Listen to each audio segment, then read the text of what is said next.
Catus, Maximus here. Just made a video a few days ago about this OTC Pipefitters crow's foot wrench.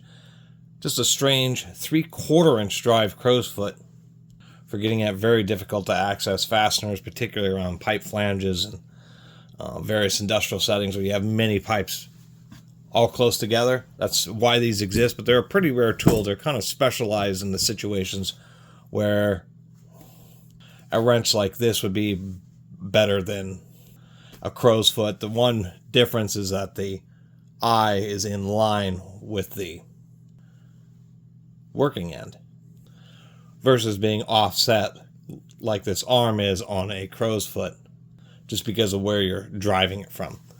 Anyway, I'm just making this video because I thought this was interesting, so I picked up this one, did the video about it, and like a week later found this other one. They're both model 560 OTC 15/16 Pipefitters, crow's feet. But interestingly enough, as we can see here, there's a big difference. And I don't know which direction it is. I don't know if they went from this to this or went from this to this. And I could see in both directions. One, on this thicker one, it is really thick. It's comedically thick, to tell you the truth. This box end is over 3/4 of an inch. It's like 20 millimeters. It's like a 1/4 inch thicker than this one. Also, this one has a hex shape, or this one just has a couple more basic angles. And we can see all that material has been essentially added this direction on the wrench. This is 1/2 inch thick, the same as this steel here, and looks like it was actually bent over. It may have been forged in that situation, where this one may have also been bent, but it has more of the kind of a forged, I guess, feeling to it.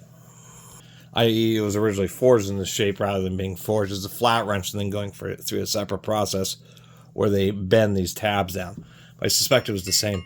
What I am also suspecting here is, I mean, I could have it backwards, but I suspect that this thinner one may actually be the earlier version. You might think that, well, they would use this, the thin one would be the newer one, just because maybe complaints with how thick this end is and it not getting into the right spaces. But the kind of places that these are used in, the actual thicker open end would be much handier, just because it offers just more opportunity to slide onto the nut and more opportunity to have a really good contact, a lot of surface area. Or in this, you have to really get it just centered so you can make sure to have maximum contact and not, risk having it slip off and damage the nut. This just offers you some more space and a little bit more reliability when using it. So, thought it was interesting. And, with power tools, they actually have versions, like software versions. There's type 1s, type 2s. Different companies do it different ways. Milwaukee just keeps track of serial number series. Makita actually uses manufacturer month and dates on their power tools.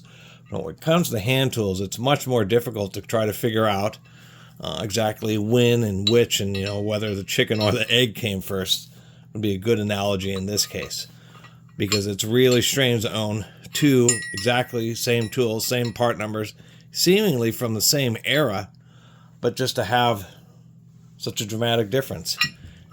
And thought I'd share it with you all, just because I thought it was kind of cool to be able to discover something like this in hand tool land. Anyway, thanks for watching.